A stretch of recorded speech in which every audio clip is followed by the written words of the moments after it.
What's good, everybody? My name is Bingo. Welcome back to another Roll of Tanks Blitz YouTube video. Hope you guys are all having a great day. Hope you guys are staying safe. And hope you guys are tanking, because it's been over a week, probably, since I last did a video. But in today's video, guys, we're going to be doing a mini review of the T34. Now, as you could tell, I have the Independence Day version of the T34. You might have the original T34. It doesn't matter. It's the same ass tank. It's just that the camo is different. But I'm just going to go straight into it because there's some stuff that I really want to talk about with this tank that really stands out and what's really making me want to go play ratings with this vehicle. So yeah, let's just get into it. So, right away, my first thing about this vehicle, it plays super beautifully. If you could actually get on the ridgeline in time, then you can actually play this like a monster. Now, it doesn't have that much turret armor in the front as the T32. T32 holds 289 millimeters of frontal turret armor, and the T34 holds 279, which is just 10 millimeters difference, I believe. So not much, but still, T32 will come on top because its hull armor will also be stronger than the T34. Its hull armor for the T34 is the same thing as a T29. And if you guys have played the T29, or it was your first tier 7 when you first time started playing Blitz, then this vehicle is going to be no different to you. It's just going to have a stronger turret at a tier 8 advantage. Now, of course, its turret is the one thing that everybody loves about this tank. But what about the other aspects of the tank? Huh? Let's talk about the gun. The gun. The gun's beautiful. Of course, it doesn't have the best DPM in the world with a reload time of 11.8 seconds. But with Adrenaline Rush, which is what I use in one of my consumables in my loadouts, you can actually pump out that DPM just a tiny little bit more. And to be honest, dealing 400 alpha and being 10 degrees of gun depression on a ridgeline, it's a freaking good feeling. I gotta tell you, it's a freaking good feeling, and it's like a powerhouse when you're going in there. And of course, the penetration is 248 on average, 297, almost 300 on your APCR round.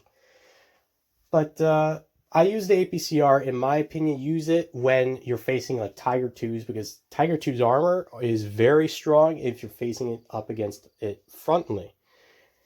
But otherwise, if it's on the other angles when you're getting around it, then use the AP. But if you're in a tier 9 match, and if you can't pin with your AP, then use your APCR rounds on probably the tier 9 heavies. But the gun dispersion also is not that bad, even though its aiming time is also awful. 6.1. That's really god awful. But if you put vertical stabilizers, you can actually dumb that down to probably 4.1 or somewhere around there, something like that.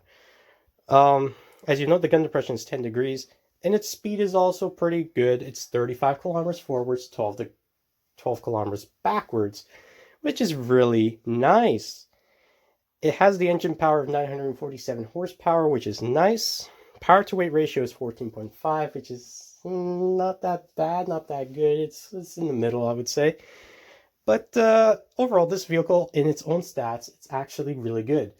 Now, it does have a purpose, and I'm going to be talking about that once we get into the first gameplay that we have. Now, quickly, I'm going to go over my loadout, just quickly. I have the case improved fuel. I also have case of cola right here, and can of cola, and it really helps in battle. It improves my crew mastery over the limit. So it's really nice. Consumables, as you know, I use multi-purpose restoration pack, Adrenaline, and a repair kit. this is my basic loadout. If you guys are not using this loadout, then it's fine with me. If you want to use the boosted engine, that's also good for the heavies. If you're a heavy player, that's also good. You could replace the auto repair kit with that. With equipment wise, I use gun rammer, but if you guys want to penetrate Tiger 2s and Tier 9s a lot better, then use calibrated shells. I use the supercharge equipment just to have the extra shell velocity so I don't lose my penetration over the distance that I fire. And I use vertical stabilizers like I said, which actually dims it down just a tiny bit. Don't know why I said 4.1, but ignore that. Ignore that. I also use improved modules. I use improved assemblies, enhanced tracks, consumable delivery system, engine accelerator, and improved optics. Now, I rather call this coded optics because it looks exactly the same. But yes, that has been my overall review with the T34 and its stats. Well, let's just show you exactly what is it capable of on the battlefield. Welcome to the replay of the T34. And I was trying to find my mastery gameplays because I have 3 masteries within this vehicle. And I seem to actually have lost it in the I think it was when 6.10 came out. I lost it then. Wish I actually pre-recorded them. But anyways, I'm just going to showcase some gameplay in the background for you guys while I talk about exactly the purpose of this tank and my own opinion upon if you should get it or not. And well, I'm just going to start this off. This tank has three main factors that you have to take into consideration when you're playing the T34. One is the turret. The turret is really good. It's conceivable, trustworthy, and it's really reliant. 2, it's the gun. The gun is also really good.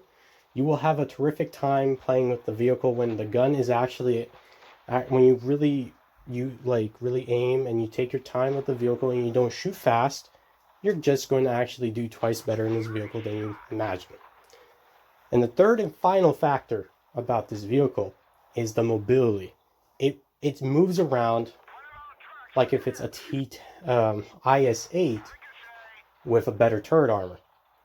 It moves really good. Of course, it's a little bit sluggish with its speed, but that's fine.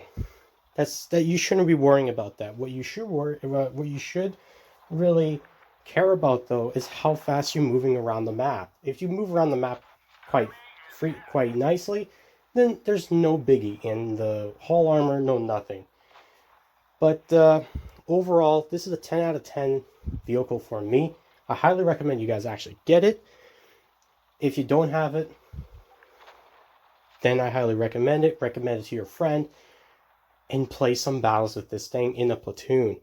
Once you know exactly how to play this vehicle, you are going to be a monster. And your win rate will also go up.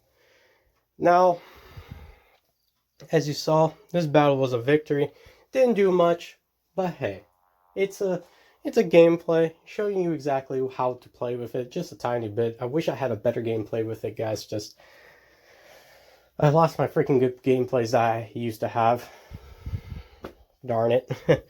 Anyways, guys, that was it for this video. Hope you guys have enjoyed. If you guys have, don't forget to hit the like button.